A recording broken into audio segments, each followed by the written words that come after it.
নন্দীগ্রামে তাজপুর সমবায় সমিতিতে জয়ী হলো বিজেপি। সমবায় সমিতির নির্বাচন হলেও টান টান উত্তেজনার মধ্য দিয়ে নির্বাচন সম্পন্ন হয়। সমবায়ে ভোট নিয়ে সুপ্রিম কোর্ট পর্যন্ত অবশেষে পৌঁছায়।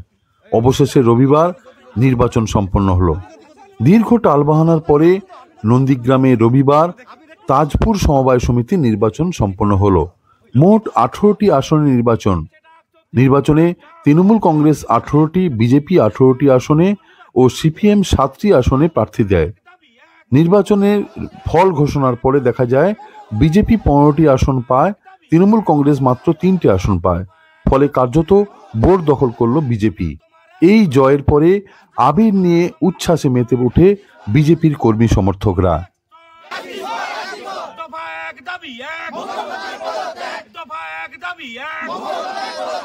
সমবায় কৃষি উন্নয়ন সমিতি লিমিটেডে আজকে পরিচালনামূলক ভোট ছিল।